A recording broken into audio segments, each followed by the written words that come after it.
Nothing. I mean, there was only discussion, are you cooking? No, there's no point in me cooking a big meal when I've got all this food still in my refrigerator that we need to eat.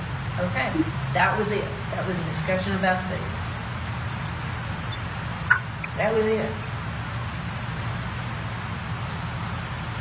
That was it. And you realize that that doesn't make sense. Does that concern you? Yeah, I mean it does, because I don't know, I can't imagine what's in that basement. There was no argument, there was nothing in that basement. Your house is immaculately decorated. Everything's in its place. Yeah. Every wall's decorated. There's pictures everywhere. There's a bare spot where a picture obviously was in your basement. Yeah, because we took it down and put it, you're talking about right there as you go up the basement stairs? Mm-hmm. It's now hanging in the, what they consider the wine cellar room. Scott and I finished that, put the shiplap on the wall.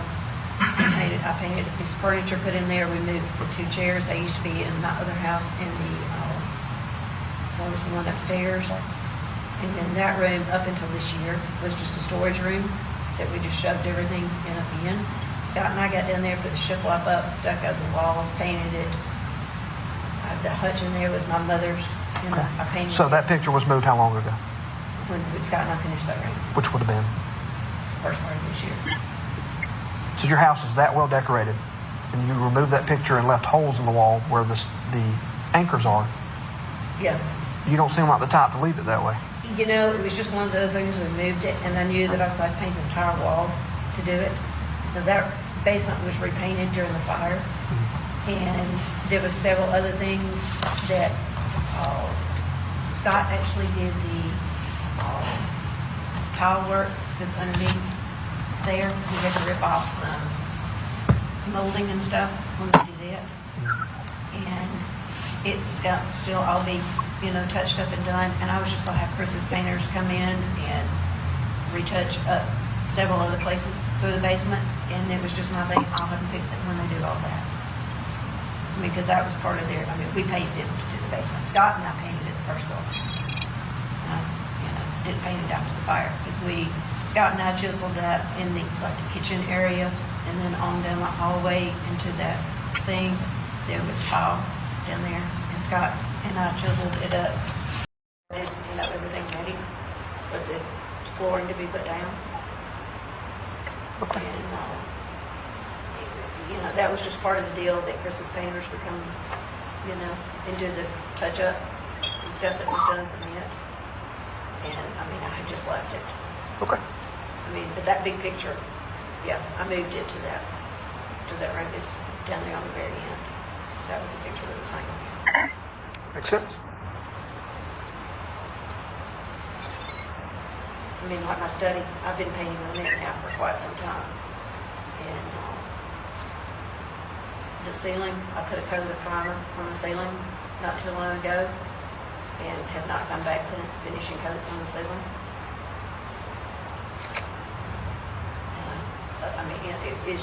Stuff doesn't get done like what it used to.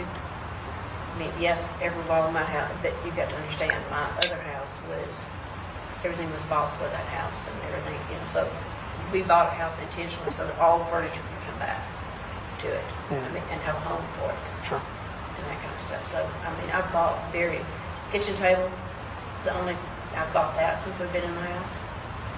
But other than that, that's it. There hasn't been anything else bought for this house. Like I said, Scott and I got down there and did this, what they consider the wine cellar down there. And did it this year, and he burned the walls and did, but he and I worked on that together. Okay. And he did the tile work and stuff. It was just one of those things we noticed and said, we need to find out, get an answer for this, and that's a perfectly logical answer. Yeah.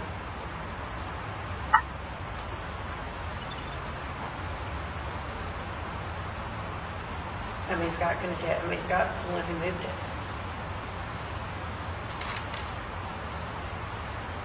And that's why I wrote a note, because next time I speak with Scott, I'll have him verify it, and then we can completely move past that because it's a verified statement.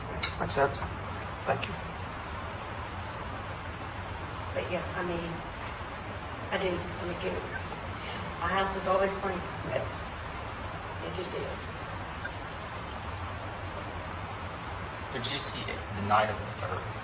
Did anything suspicious happen? Anything at all? Anything that caught your attention? Anything that was strange? Anything that was out of the ordinary? No, except that the horses were out. But I just attributed it to the fact that there was fireworks. And did you see the tractor underneath the shed before or after you put up the horses? If you don't remember, it's okay. It was around the same time, though. You were out, you were attending to them, you were catching the horses, you saw the tractor, dusk. Yeah, because I mean, can I say that it was there? No, yes, I don't know. I mean, yeah, I guess it was there. No, it was there. No, I'm not saying that. I'm saying just Right. the time frame of that. That was all kind of I went, and during that time, dusk-ish. yeah, 'cause I went back over there and made sure that the goats were locked up and actually moved the log that keeps over there, put it in front of that door too. And that's like when I said, all the animals, and the tractor was underneath the shed then. I would say yes. No, you said absolutely. You were exceedingly positive of it earlier. Yeah, It was parked under the shed. yeah. I didn't notice anything out of the ordinary that it would be, is there. And because I can remember thinking, I thought, at some point in time during all this, I thought that the aerator was on the tractor. And it wasn't. The rake was on it. And, I can't change implements on it. So, never done it, hadn't tried it, not going, like I said, I rarely use that tractor because How big is the aerator? Is that like punch holes, or do you like fill it up with water and it just runs over the ground? it's sitting up there underneath the shed. It's new. We hadn't had it for a few weeks. Okay. Scott and Gary went over and picked it up. It's a FedEx place over in Beaufort or somewhere like that. So, and they kind of had to rig it in order to make it heavy. And that's what I was curious. What gave it the weight to Right. punch the ground? Right, it's got 2 big tubs. Now, whether they came on it or not, I don't know, or if that's something that's got rigged, put weight in it. Honestly, don't know what's in it. What's in there. Okay. So, Tuesday night, nothing other than the horses being out. But it's been out. But I just Caught your attributed it to, fireworks are going off real quick. You're just like, really? Can y'all please not shoot these fireworks? Because they're just running them up. And and I had thought, did he leave the gate open or did they bust a gate through? Because they will do that on occasion. Were you able to, could you tell when you went and actually put them up, could you tell what had happened? No. But you locked them back, so they But I were, locked them back. they were secure. They were secure. And then around that time is when you saw the tractor, you were on the Ford The RTV. Yeah. I'll get that name right one. But yeah, I had to go back up, open up the gate, at the front entrance, put it back, that kind of stuff, knowing Scott's gonna come in, so, we just don't leave that gate shut. Now, we will occasionally come in and it will be shut. And it's like, how'd that gate get shut? We don't, I've never thought that much about it. It's been quite a couple of years ago that Gary was gone to his mom. Well, no, actually it would have been a year ago this last February when his mom was ill. He was gone, and I got up one morning and my garage door was open. And I am adamant about shutting my garage door. And my garage door was up. And I just pretended to, there's a keypad there. And Scott can come over there. All the kids have access to it. And I thought, man, Scott's been over here on the garage door up. Didn't think that much about it. But still, it was just that, it's up. Does anyone have a gun at the house? Scott doesn't very good. What kind of guns do you have? He's got that Benelli, Beretta, whatever, shotgun. I think it's downstairs in the closet. And then there is I think a 22. And it was in Gary's closet. Now, whether it's still there or not, I don't know. Gary's closet being like the one in y'all's, like the master In bathroom? the master bathroom, there's one to the right. Okay. And it was in there, but I don't know whether it's still in there or not. Okay. Because basically his laundry, I just open up that door and hang up his dry cleaning, and then when I actually physically do his laundry, I put it in the laundry basket and let it sit on my bed, and he puts it away. So I'll just go in there and grab his thing that I'll be starting closing. It's a rolling thing. I just grab it, roll it out to the door. Okay. And no, any handguns or anything that you've ever seen? Scott's got a handgun. I do know. There were several handguns of my dad's, but Scott, when he was in Columbus, Those got lost or stolen. he said they got stolen. Mm-hmm. But I know that there's been one gone because I had gotten on Scott, it's been a while ago, about we don't need guns loaded, not with kids. What did it look like? Pistol. Continue. I thought. Are you familiar with like revolvers versus semi-automatic handguns or anything like that?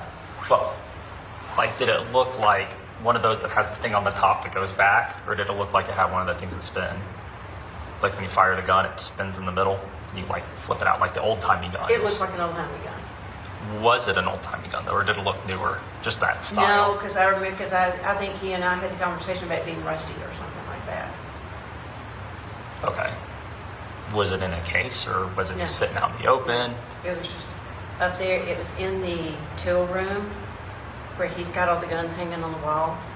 In the tool room over there, there's an open up cabinet, and it was laying up there. And that was at some point in time when the girls were here, and that may have even been last summer. And I actually took it and put it in the tack room up, to where that they could, either one of the girls. What color was it? Silver, maybe? Because I had said something. And how long ago was this that you saw it? Oh, I think this was last summer when the girls were here. So, like a year So ago. it's been a year. Yeah, because I got onto it for leaving a gun. And where did you see it when you left it? I took it in there and put it up, I think, above in my grandmother's kitchen cabinet that's in there in the tack room, and I put it up there. But now I know Scott's had it since then, because he asked me where I had put it. And that was the last you'd seen it. And that's the last I've seen it. Have you ever seen any other handguns that Gary would have had? Yeah. Now, I know at one time he had some of my dad's handguns, but I never did see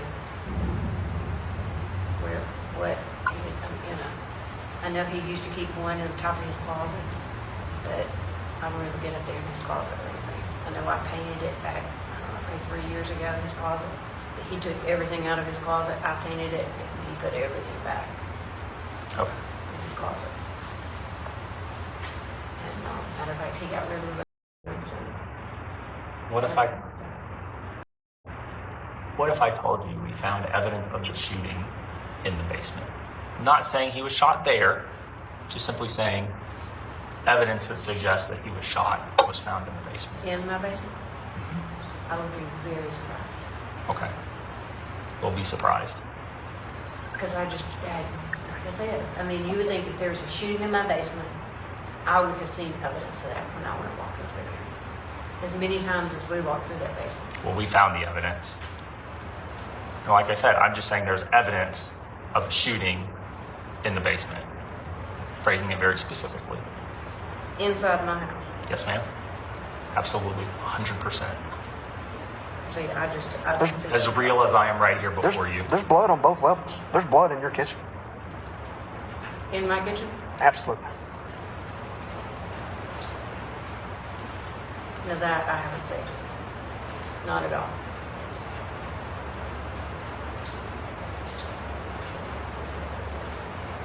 Like I said, Cameron or Addison once spilled orange juice in my kitchen, and I got down on my hands and knees and cleaned up that orange juice.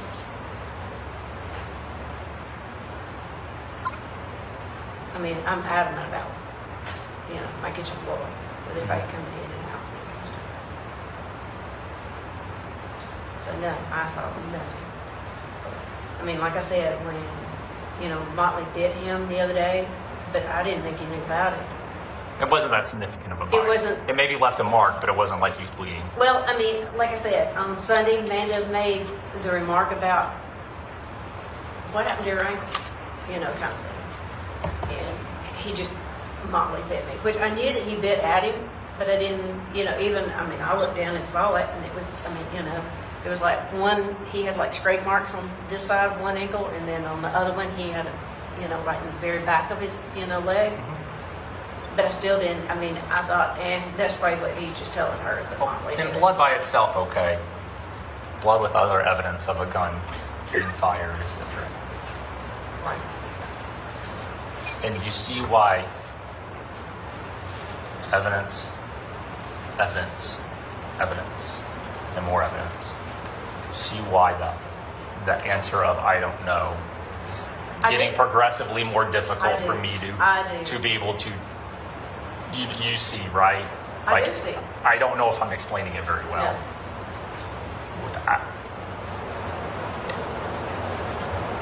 It is just insufficient for what we have found. I understand none of this makes sense. It doesn't make sense to me. It does not make sense to me. I'll be honest with you, it does not make sense. Well, what does make sense to you? There is nothing about any of this that makes sense to me. My world yesterday got turned literally upside down. Literally. And then last night, he told me about the, evidence of the shooting. It was just, we discussed telling the kid, stop. How do I walk up there and tell my daughter? I'm just numb at that point in time. We have been here for like hours.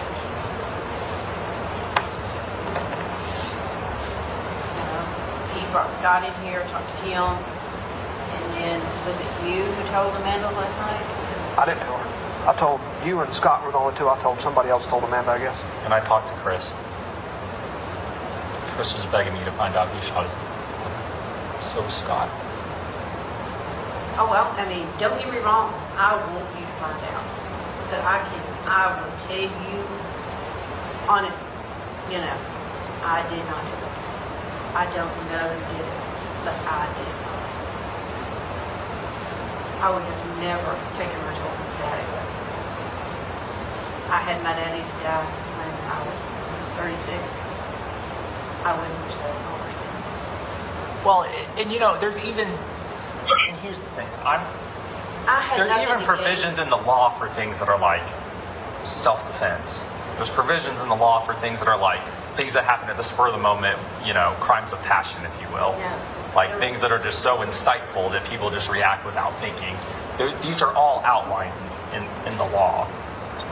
Things, and what I'm saying is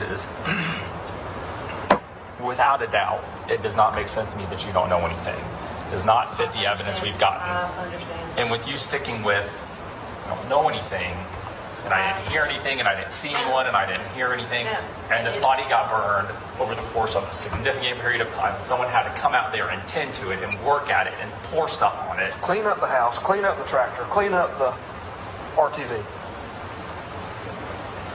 And we're looking at all of these things together, and the entire amount of things to move a 300-pound, 6'4" man, and you are just saying, I was literally like 10 feet away the whole time, and I can't tell you nothing. It just doesn't jive. And you have to see why that doesn't jive. Like, it has to make sense.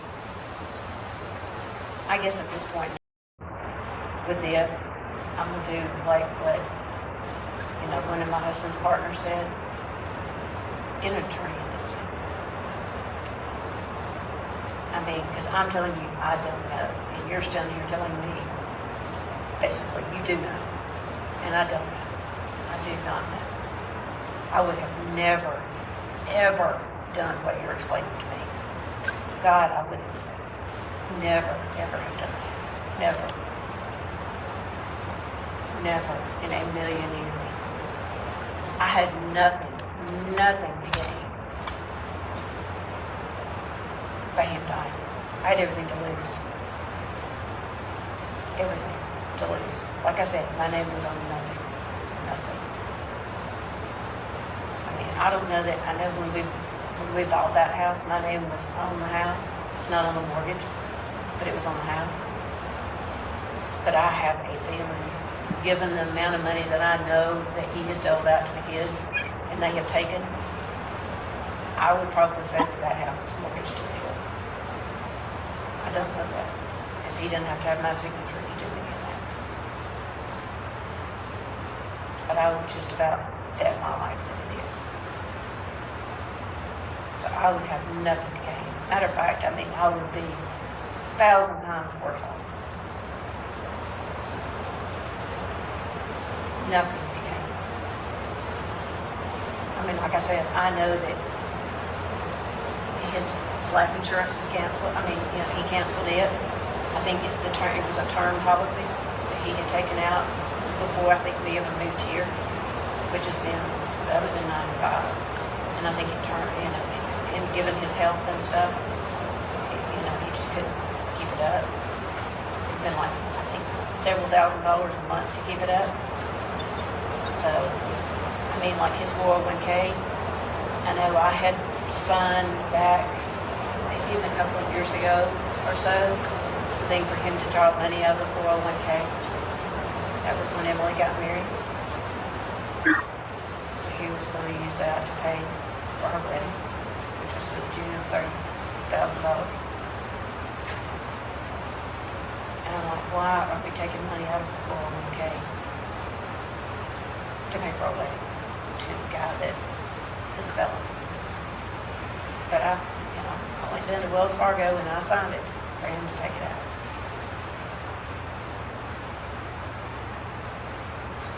So that made me think, I said, Gary, are we in trouble financially? Are we in trouble? No, just right now, there's money. But he got 12 draws a year, plus that, and then 4 draws to pay taxes. But then November and December, and sometimes October, he would get 2 draws. And then at the very end of the year, he would get the last draw. But like I said, I was never privy to any of that. Now, he did make mention to that he was going to tell Chris and Scott that they had to make a tax payment in April. And he said not to be going out and spending anything unnecessarily on that, which, I mean, that's just a standard procedure, in April, you just don't, I've never, he does all the taxes, all that kind of stuff. I have he calls them like time work, every year.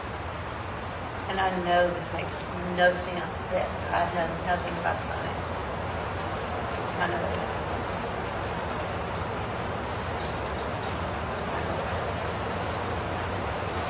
It doesn't, I've had, several conversations with, especially some carers in the hospital with kids. So it scares me to death that something happens to that. I am petrified that something will happen.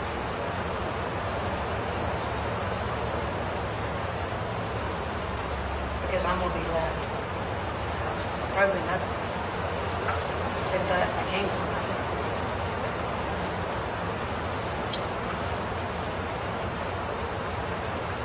Like I said, I don't spend an extravagant amount of money. Yes, my house is furnished very nicely, but Gary and I basically we've done that together over 38 years. I know he went over to Terra Jewelry where Amanda works this last December and bought some jewelry for his mom, and he bought me a ring over there. And when he gave it to me, he said, Amanda just kind of pushed me into buying this. I said, well, you can take it back. You can take it back. He said, no, I'm not going to do that.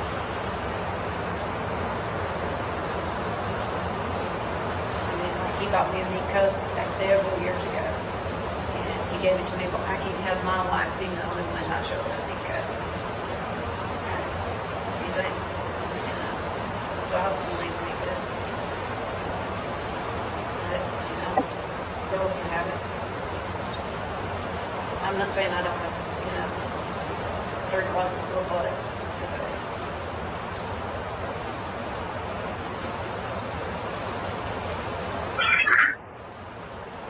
process for it is very long.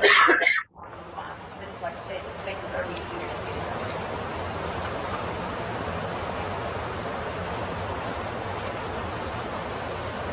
But I would have never, ever given out to their daddy. Like I said, my daddy died, and I would have wished that on my children.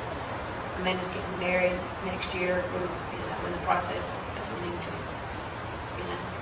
she deserved to have her daddy walking down the aisle, just like Amanda did.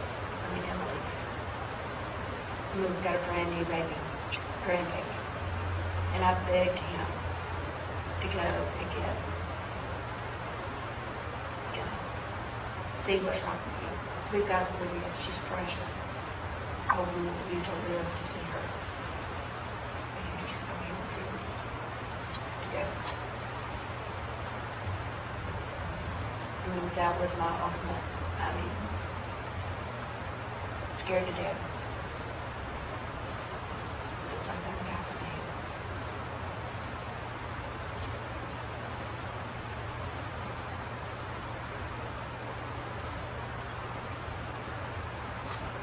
I had told, especially Amanda, it terrifies me that something will happen to him. And because she had said the other day, we're talking about how much money their Christmas taken out and stuff. And I said, now he's booked this beach trip. And, what? And she said, Chad's dad was pistol whipped not long ago. And I was talking to her about having to take care of him. Look, you get the family when you do. And I said, she said, yeah, but I wasn't bargaining for that. And I said, but that's what you get. When you get in her marriage, you get the family. He said, I didn't think I was going to have a mother-in-law who isn't a member of their facility either. And I said, but I do. And his dad was sick for a long time, had Parkinson's. You just get it. And I explained all that to her and whatever, and she said, well, I keep putting it in perspective that if something happens today, she said, we'll probably have to take care of you. And I said, I don't do that. I don't know. I said, no. I said, look, I just kind of sugarcoated it. And she said, you know what's going to happen is that Emily is probably on everything, or will want to be on everything, and she will control it. And Chris Payne is going to take it all, swindle it all away, just like he did his mom's stuff. And you will be left with nothing. And then she called this morning, first thing. Emily's already trying to get in, to the finances. So, here it goes. And Chris is having a fit because, I called somebody at the firm and said, look, we need to put a stop on everything. But how do I do that? I'm not on the accounts. I can't call it a thing. I can't walk into a Wells Fargo and say, hey, I'm not allowed to do anything on that. I said, I'll call appropriate people and see what I can do.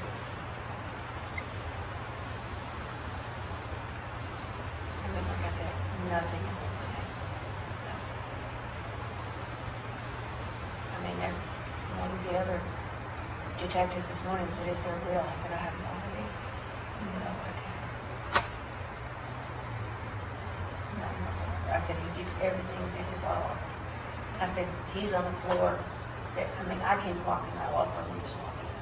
I would have to be escorted. And he was on it. But that's part of all for everybody. Nobody's just allowed him.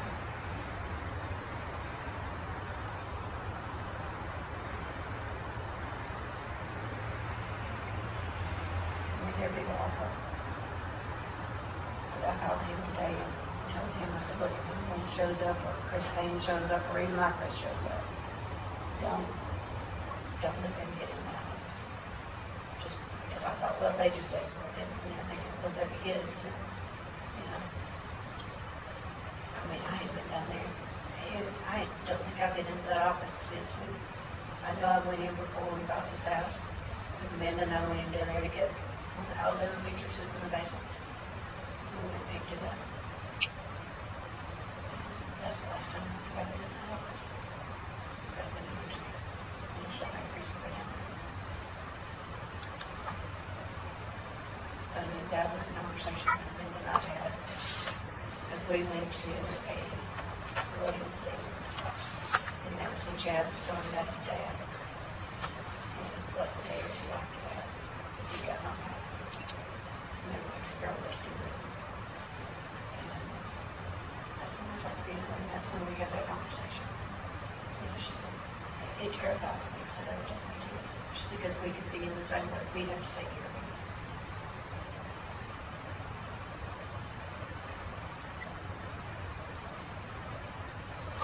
I mean, I had a friend who her husband died back several years ago, and she was coming up to the same boat, except she found out that he had mortgaged everything to his. She couldn't put her stuff.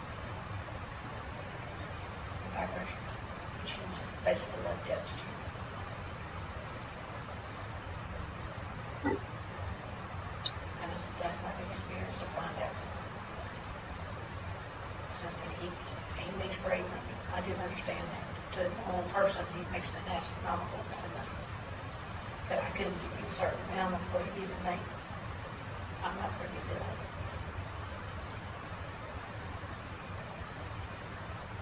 And there's nothing that came through. I mean, I basically know what goes into that bank account. You know, on the 31st of every month or 30th, depending on when it falls. There's about $20,000 a year. In our place, it's expensive to keep it up, especially when you've got 3 of the kids that you're benevolent $3,000, and I don't know how long that's been going on. I mean, he could have been doing it this long as she's looked in my house. I don't know.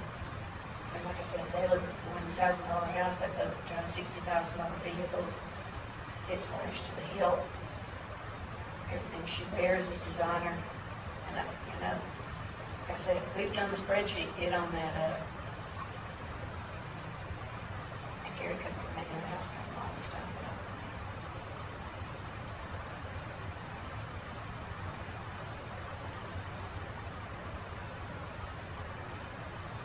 But like I said, you know, right now, I can probably look at an ATM machine and take out money. Because as soon as he'd be gone, it'd be like that. Like when my dad died, that's what happened. And my grandson business. As soon as he died, everything was locked down.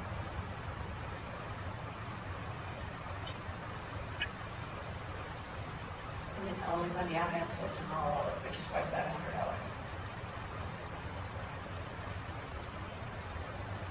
And that would be enough to.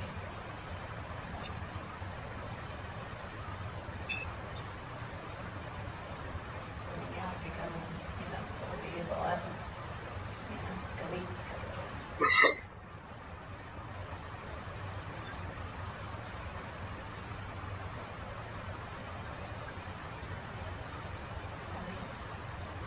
Our world is literally falling apart for the last 25 years.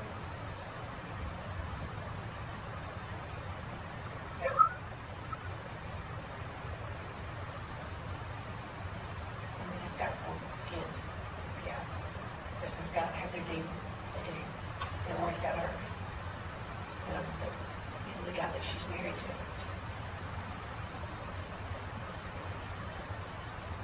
Which is hard about on a day-to-day basis going about. You know, telling Addie we're coming. You know, I knew that was going to be an uphill fight with him because of how last summer that he's standing in my driveway. You know, I will beat you beyond recognition. And the next time I see you, I'm going to put you in a grave at home. Okay? And my property, and he just kept on. And I did. I threatened to call the cops. I even called Gary home. He got that bad that he just standing there just, you know. And I said, Scott, one day, I said, Gary, Scott, Chris, you've obviously been drinking. You were obviously, the girls have told me that they have found cocaine at your house. And your mom will take these girls. They're my girls, they're whatever. And Gary let them. Let him take them. When he got home. He said, you don't need to fight that fight. I said, Gary, you've heard what Ella had recorded. How he talks to them. It's hurting. It's horrible. It's beyond horrible. I said, we had to go in there and pick them up.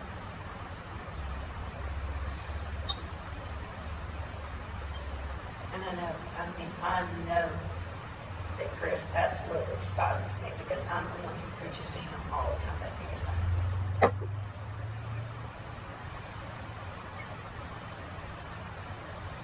I said, Chris, you're leaving us no thing but to go after you legally. And he said, if I have to sit Jonah down and talk to her, whatever I will do to get you to stop this. I said, it's not fair to the other kids. I can't do all the kids this way. But that's what I said when we bought Emily's house. I told her, I said, Emily, it's not fair. I can't buy my own $100,000 house.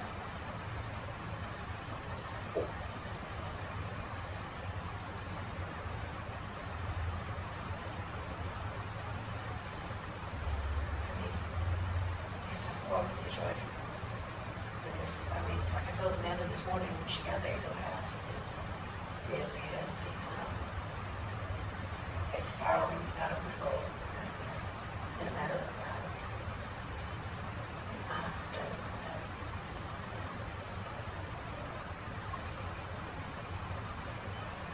I was talking to Amanda the other day, she said, do you think Chris Payne could have had it arranged, thinking that his money train, I said, when his money train runs out, he'll be gone. Emily was a 22-year-old mistress. He was married when they started seeing each other. I said, I think that was Gary's biggest fear, that Emily would be left for the baby. And that's why he doubled up money.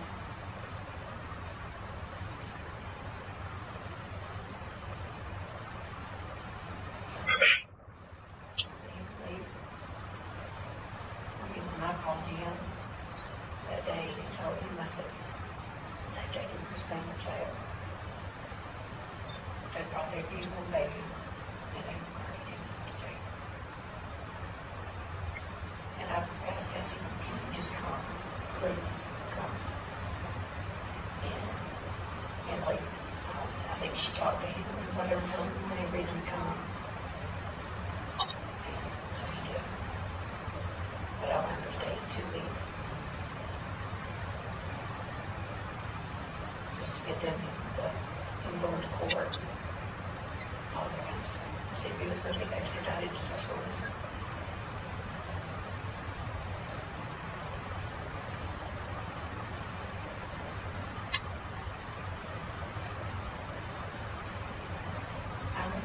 I'm like Thursday. I don't know what to say at this point. Like Amanda said yesterday, she said, Chris and Scott, she said, I can tell you right now, Chris and Scott are going to do everything to be happy. She said, I hate to say that about moms and dads, but that's what they're going to do. She said, because I've said enough to me all the time. She said, that's what they're going to do.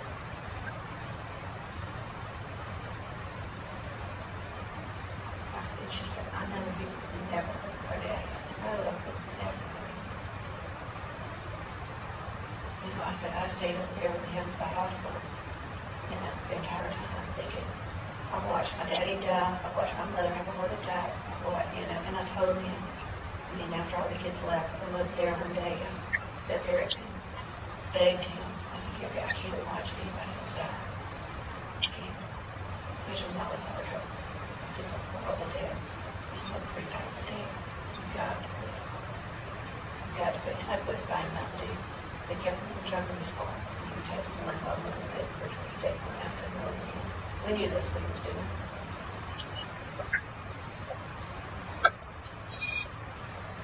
But I couldn't make him stop.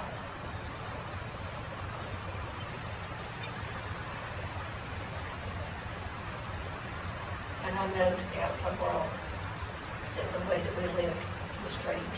I do know that. But it worked for us. He basically lived his life. I lived with mine and we met. And so we still had a home. To the outside world, it looked great. Yeah, all the kids knew it didn't.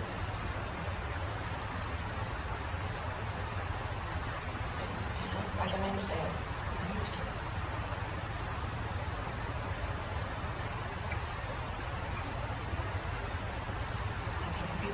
We couldn't imagine that as your mom doing. It would blow up.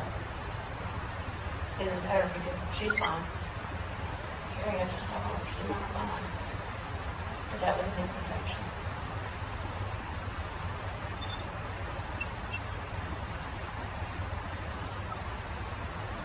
But I do want to kill her, man. And I do want what you do.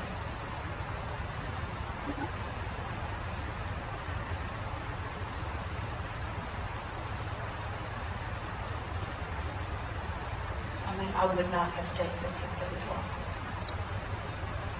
I mean, I knew when we separated back 2 years ago that, I mean, I'm the one who called him back up. We met in Birmingham. And, I said, we can't do this. We can't part ways. We can't. We just can't. We have 4 kids together.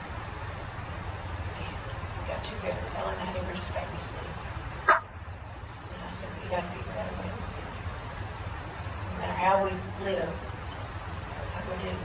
So we basically, my other house, I mean, we had 2 separate staircases. So everybody come, the kitchen was common ground, and there was a bonus room upstairs, and that's where I watched TV and hung out and stuff. And he stayed downstairs in the den. But he liked it that way. I mean, he's got a brother and 2 sisters that are that way. And the sister that's married, her and her husband, he lives upstairs, she lives downstairs. So that was normal to him. His parents lived very different. I mean, were that way too. So just, his brother, I think, and his wife, pretty much, John's very quiet, very reserved, and very, it was normal for us. I mean, no, it didn't seem normal to the outside world, but it was our normal. I mean, we talked about what you had to talk about, and that was, daily chores. Yeah, you might do it once a week, twice a week, This has got to be done, that's got to be done. I'm having the gutters cleaned out, this is broke, so I'm calling to have that fixed. Okay? And that's what Scott and I did every day. That's what.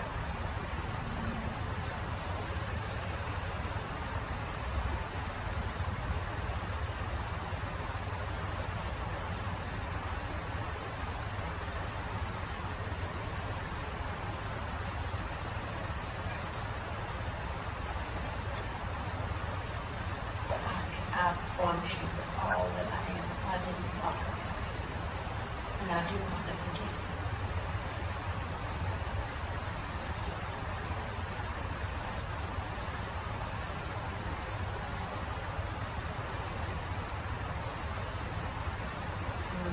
We all just kind of left him alone. It was just easier that way.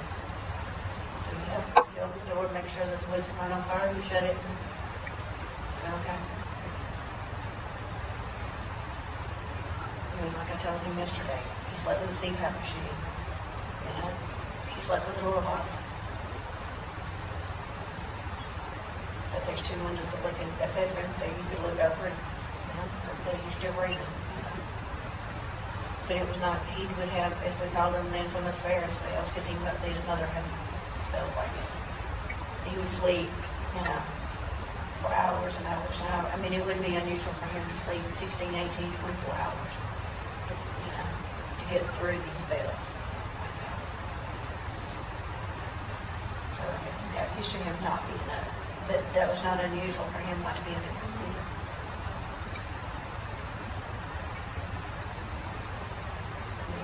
And Scott, when he called, he said, I'm third playing golf. He said, what's Daddy doing? I said, well, I haven't seen him up, so I'm assuming he's still in bed.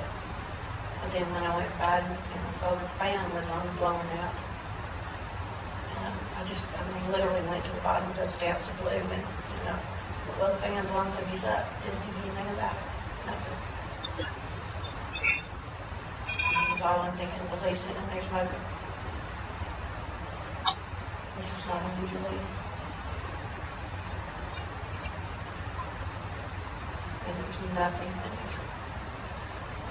I mean, even, we just didn't go look for it.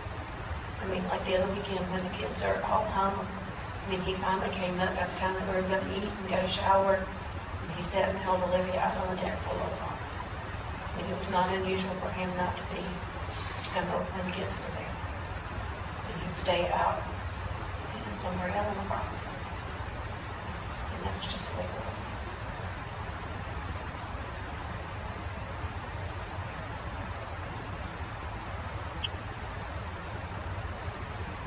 But I can promise you, I did not know that. And I don't know who did. I would never had anybody do it to him.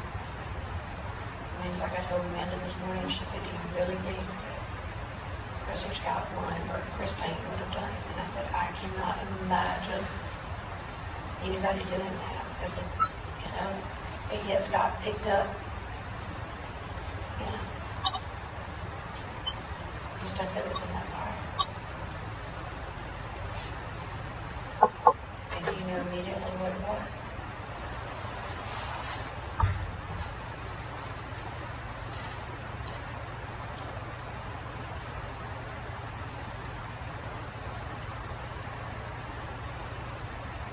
Then I've got Chris coming in and telling me I'm getting my daughter out of here before the shit hits the fan. What? What's going to shake down, Chris? What's going to shake down? We just can't find your daddy right now. But his travel CPAP machine's gone. You know, but that wasn't unusual either if he left town and didn't tell anybody. I mean, I called his secretary. This Amanda and I discussed, you know. I said, because his CPAP, the small CPAP machine was gone.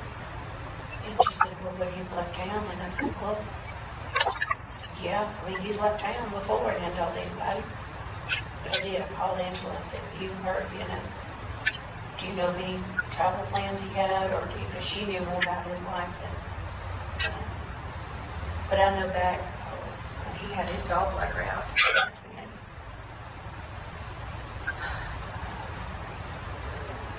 Not long, I think after my daddy died, so in the late 90s, he had his gallbladder out, and we were on our way down to the hospital, and he called his secretary to move some money from one account to the other. He said, do you mean she can move money? And I can. He said, she's there in the bank building. Okay. But did we not find another one? You just didn't know you were in that. It was easier not to. Because he wasn't going to change. But you're thinking, I mean, on the flip side of that is, you know, I'm sitting here paying over a house and furnished in life. I have everything that I could want.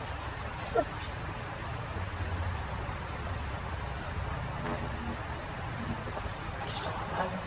But, you know. But that's been 38 years. I mean, I raised the kids for their work.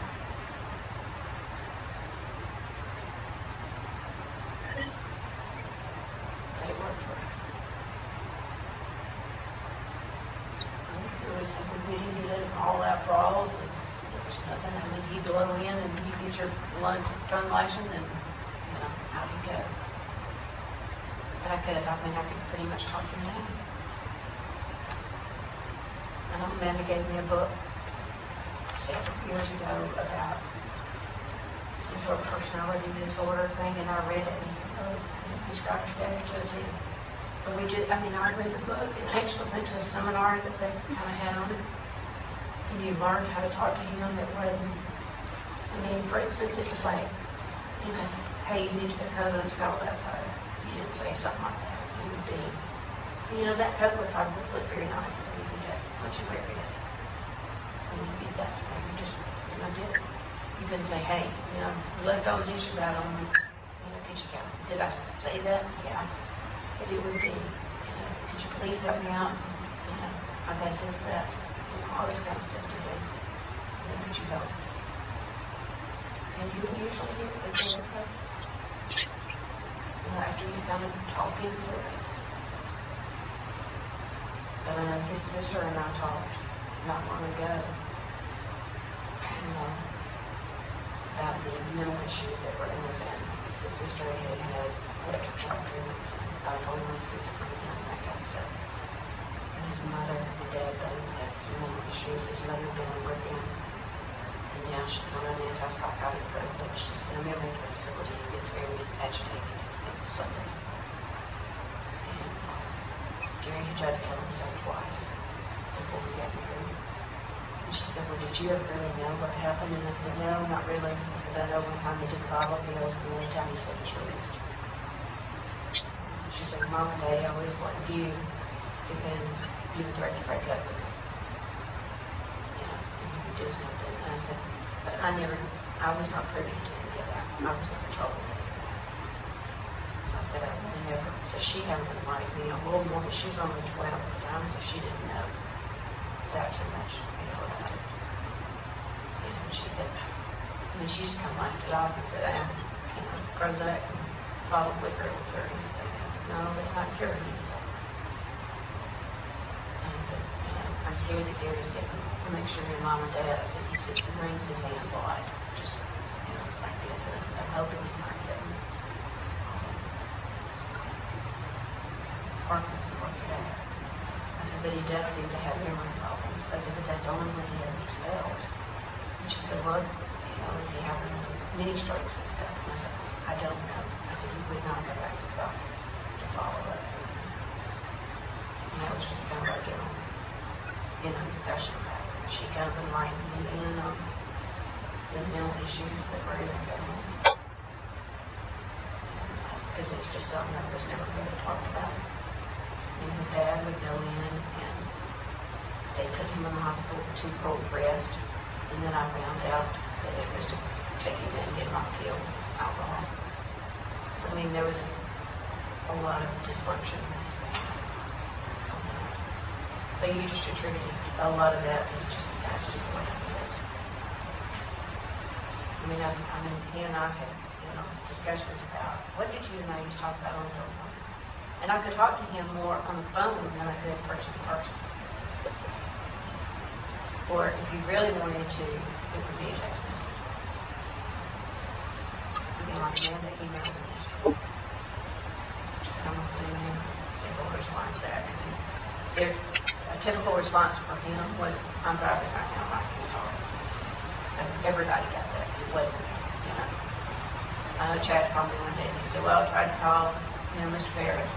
And I got the usual response because he was downtown and lost in his office. And he was still, you know, hollering. And he said, well, I got the typical response driving. He said, I wonder where he's going. That's just, that's it, right? Don't take it personally. That's what you're saying. I mean, he didn't like Chad at all. He made no bones about the fact that he didn't like Chad. You know. And I said, I don't understand why you don't like Chad. He seems like a very nice, respectable, you know, guy, but yet Christine, he thinks that since it's like white bread, he's got rap shit all along.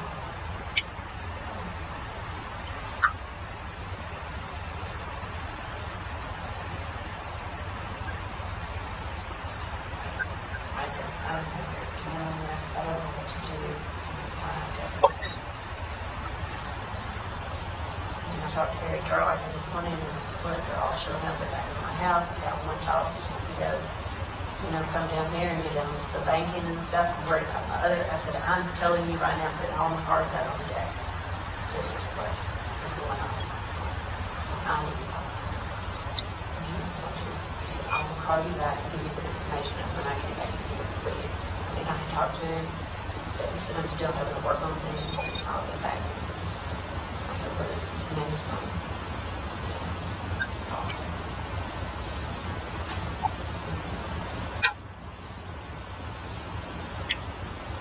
You tell me, if you feel comfortable, if you feel whatever, then tell me you want representation. I said, well, I haven't been made to feel uncomfortable yet. I have nothing to hide. I have nothing to, you know, anything. He said, yeah, but you still need to kind of cover your ass. He said, because you don't know what you're doing. I said, I've got Amanda telling me that my 2 boys are going to implicate me. And she said, man, She said, this family, you've got to stick together. You can't be sticking knives in anybody. You can't be anybody trying to one up. She said, you're the only parent that we've got, at this point. She said, you're my mother, and I'm not going to let anything wrong with you. I'm not going to. And she had said this last weekend that she was going to basically, clean everybody's spot. She said, I'm tired of everybody running over the wall. And take it, and take it, and take it. But, there was nothing else said. Everybody seemed to have a good time. Everybody, Chris came in as usual. He was supposed to put all the meat and stuff that he did with us guy. He barbecued everything, put it on the smoker, and it was fine. And when I said she was going to pick sides for everybody and that kind of stuff she did, that was fine. It was fine.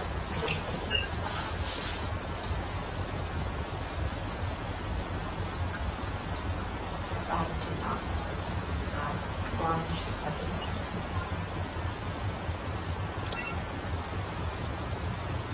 Like I told him last night, I'm not going to sit here. We talked about covering for my children. He said, is there anything that you know of that you helped with, that you cleaned up? No, I didn't. No. I did not. I told him, I said, I told Tom this morning when we were talking to me, we walked over to the barn and Scott just looked at me and he said, hey, you are not going to disrespect your brother. He said, you're not going to do it in front of me, you're not going to do it in front of me. We walked out, I said, thank you. He said, well, yeah, you shouldn't talk to you about it. I said, but that's not going to bucket. He usually is. He said, he's very aggressive, very, it's anger. I mean, he's got severe anger issues.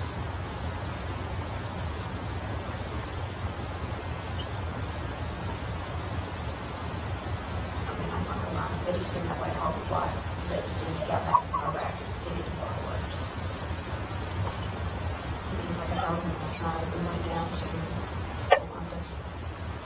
And he was going through basic training, and he was not allowed to leave. He got in trouble. And then after he got back from Iraq, he worked for a little business that was up in Roswell, an import-export business, and he was fired.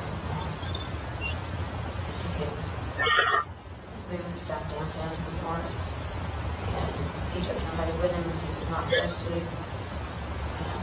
I'm going to do what I want. And they hired him on the spot, so he hasn't worked.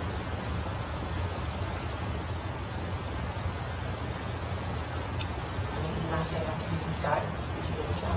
Scott, did you get a job? And we did refer him out tomorrow. And I keep telling Gary, you're doing a good service to me. So I can't make it work. You cannot be running him. But I have to say, when I get Scott work, he does a good job. I mean, I honestly couldn't do it without some help. And I told him, I said, look, I'll move you out, I'll move me, I have a better word, I'll move you next to him. I said, is there a lot of them around here who work farms? I said, I've got to have some help. This is it got way too much for me to do. I mean, Gary and I had talked about putting it up for sale. Just because of the expense of it, everything of it, it was way too much. After I got kicked, I couldn't ride anymore. It was what it was. It had gotten to where there was so much work. And I told Gary, I said, neither one of us are enjoying this place. As beautiful as it is, as immaculate as it is. I think it's gorgeous. I love it. But it was so much work to keep it up. And what if the kids had gotten where they didn't want to come? Out there. And certainly after this, they're not going to come.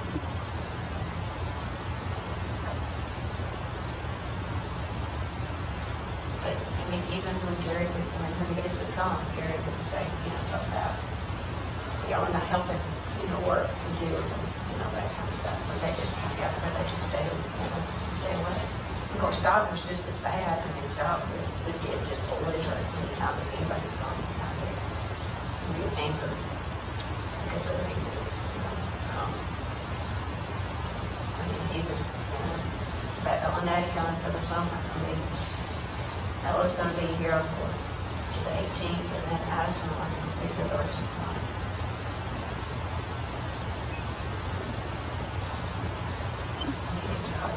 I don't know why they have to come in here. I mean, he was angry because the girls were out here in the night before last. He says, God, when Cameron and Jed get married, she then becomes my granddaughter. No ifs, ands, or buts about it. She's my granddaughter. I said, I had my daddy that raised me was not my biological father. And I said, he married my mother and treated me like he was, I was his. How could I not do that to that precious little girl? I said, Chris Payne's got 2 other kids, but he never sees them. So I've seen him 3 or 4 times, and they've been together since 2015. And they don't see him. They see him at Christmas. Maybe once during the summer, and maybe once in a fall.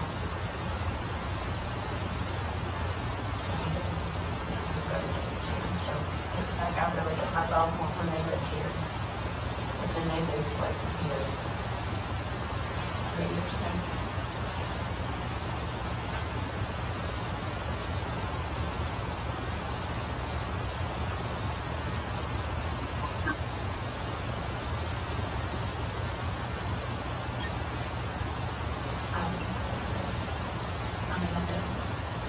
I know I did not hurt him. I didn't, and I don't want to.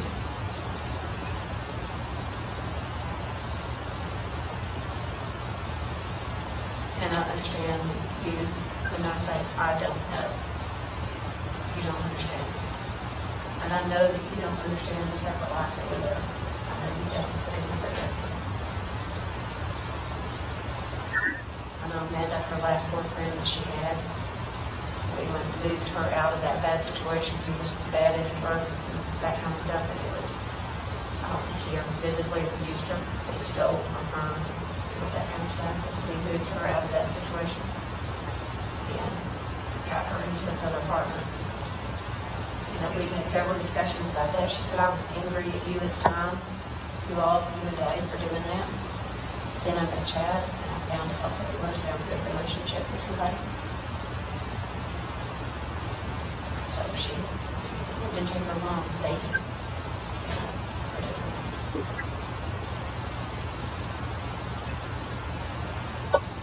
And I said, all I want you to do is be happy. I said, I don't care if you marry a dog catcher, but whatever. That's what I want. She said, and she does. She has a beautiful English word for very nice children. And she said, we've always said just a plain company. She said, that's what I want to do. I said, because remember, it's not about this. So she seems to be the only one that seems to God.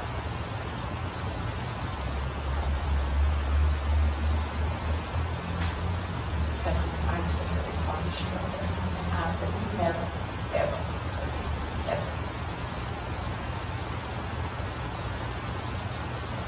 And I'm not, I went up to my neighbors last night for the night because I had dogs. And she and I sat there and watched car after car after car. But I just said, this is a night. It is a night. I can't even go home. I said, literally, we went from looking for Gary, trying to find out where he was, to I can't go in my home. And I don't know what I mean, it's all, I said, it's a nightmare. It was literally. I said, I'm like Amanda. She said, I keep thinking I'll wake up. Just go.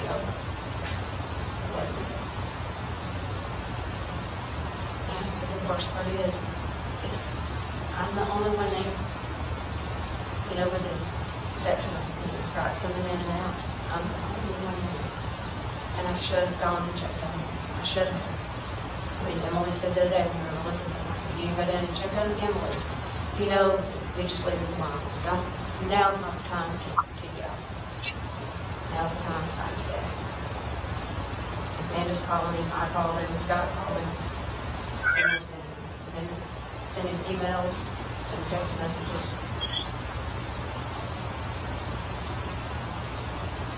But it also wasn't unusual for us to, you know, but Emily did say, she said it was unusual that he did not, she'd send out pictures of Olivia and he didn't respond back to her. But that was, I think,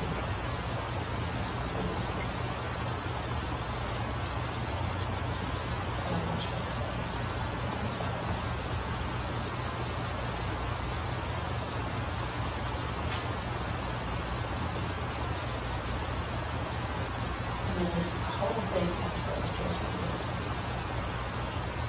Absolutely.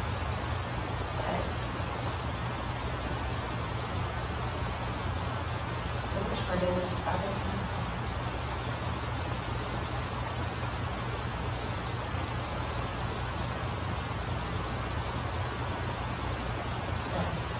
That's the worst. I mean, I would love to sit here and tell you, but I didn't. I wouldn't.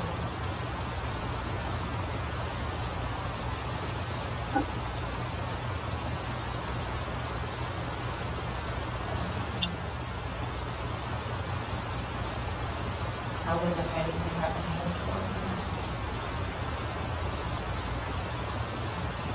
I would have never, ever done anything to take my children's dad away. And like I said before, I had a baby. I lost him at an early age. He died at 63. Far too young. And I would never have thought myself. Daddy said we can't go back. And I looked at it.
What are we doing at this point?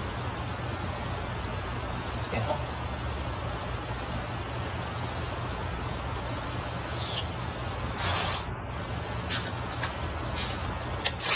$100 I would do that. That's the name of the attorney they gave me that they said has reached out to them. That's his contact information. I don't know if they have a meeting set up or what. But as far as I know, I've been in here with you. I think they're still out there. So This is the one that Amanda gave you? yes.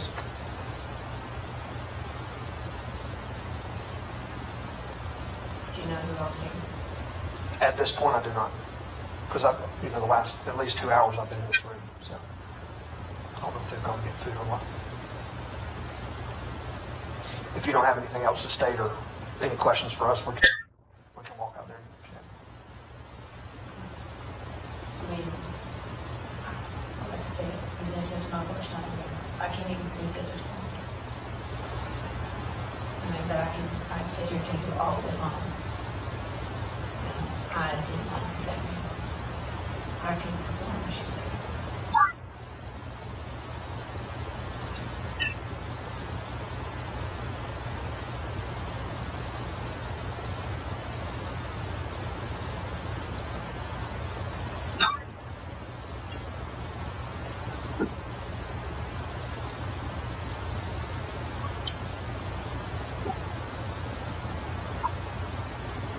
And this is the hard part.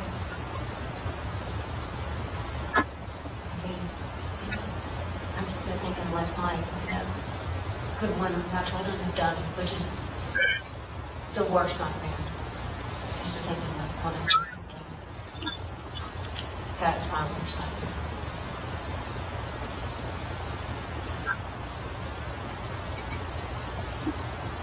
That is my worst nightmare. But yet, I can't sit here and cover things. They're grown men. But yet I can't imagine them. I can't imagine anybody doing that. I mean, it's a horrible. Me and men and I talked about that coming to me. I said, there is beyond horrible. I said, but I know that what Scott saw in Iraq was beyond horrible also. I can't imagine that. I said, I thought that I had lived my worst nightmare.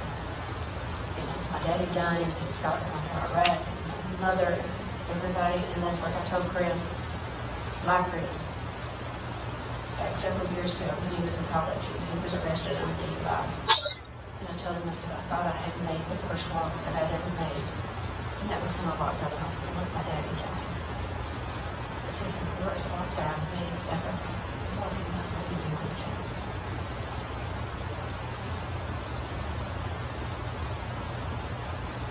This right here is not. It's not. In my mind, I keep thinking, just want to do this. Because I know I didn't do it.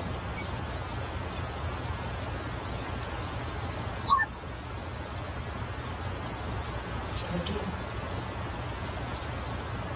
And why would my children sit and, I mean, that's what Amanda said, all of the end, she said, I know Christmas got from the very get-go, they wanted to blame me for it. She said, but they've always blamed everybody for it. They've always blamed me. I said, the worst part of it is,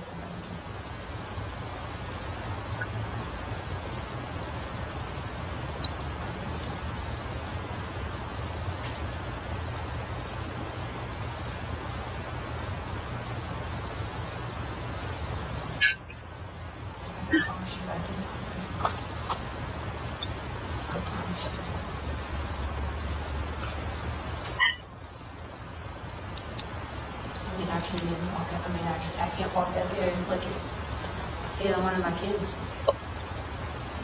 and say, did you do this? As hot-headed as Scott is, I still can't ask him that question. Because I don't know.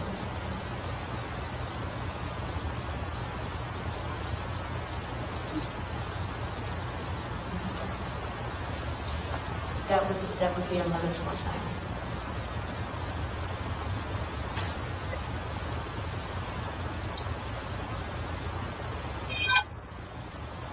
But like was asked, who has to gain from it?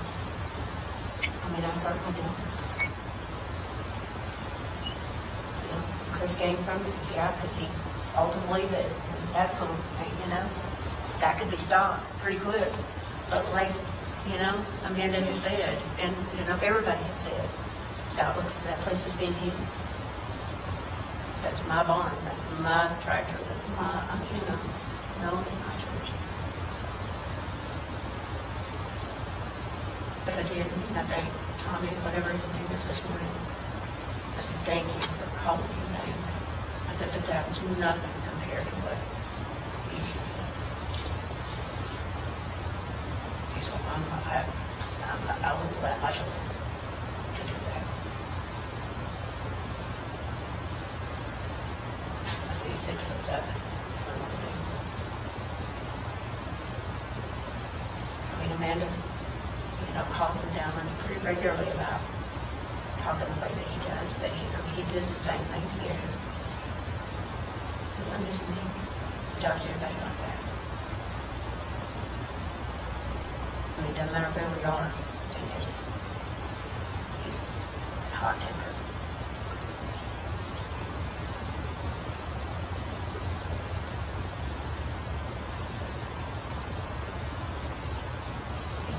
It's like this morning, well, I did this every morning. What did you do to get up this morning?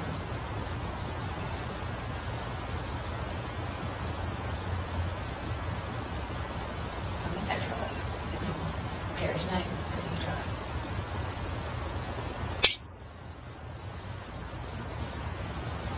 The card that he has is in Gary's name.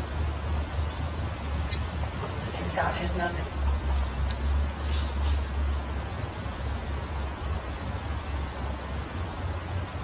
Because he hadn't worked in years. And he's essentially, he has no desire to go get a job. I mean, I begged him, hey, go get a job at Tractor Supply. At least you get some benefits from it. Oh, I'll have to work hard to do that. I mean, he does. As I said, he's like a Manny Reister. He does the whole business. Crap.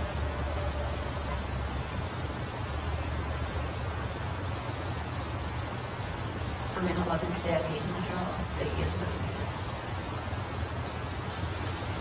Now, like I said, this is horrible to have to put all of the secrets out on the table. I mean, I wouldn't dare have this. I wouldn't go to anybody in the outside world ever. First of all, I look crazy. And I think that was part of it. That's why Gary and I never divorced. I would never want to go and put it all out.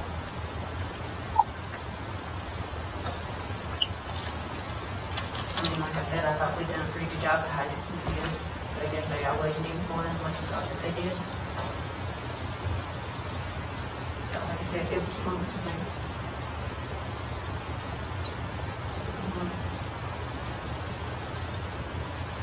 Back several years ago, they did a thing for the Juvenile Diabetes Association. And he was Father of the Year. And that was just the biggest. Basically, probably bullshit. Like he's never been there. Yeah, he's there. Like Amanda said in her speech, he's there with his trailer. But, I mean, they all loved him. They didn't necessarily like him. But they loved him.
It's gone.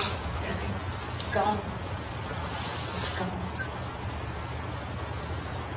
And I don't know what happened.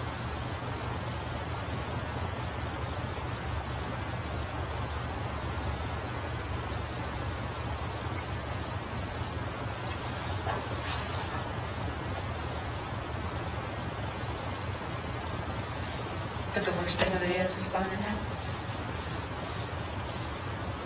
Do you understand that?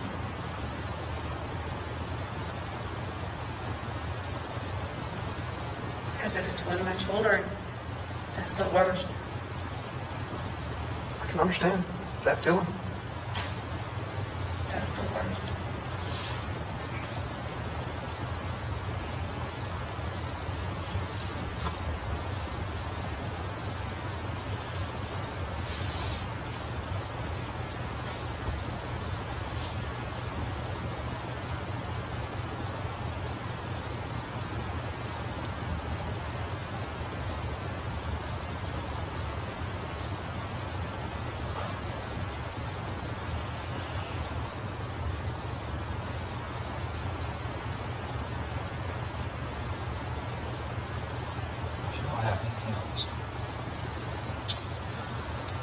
think you probably need some water, some fresh air.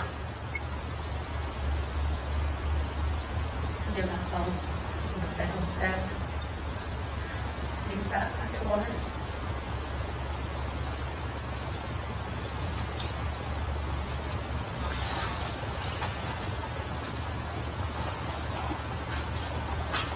She not have to do.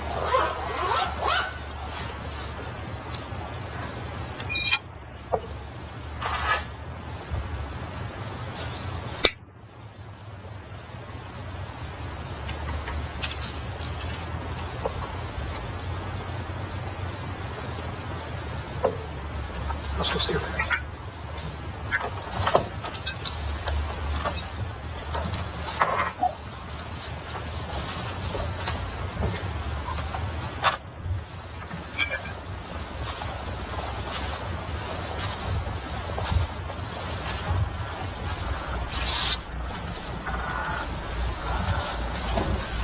Straight. Yes, I'm gonna have to use my key.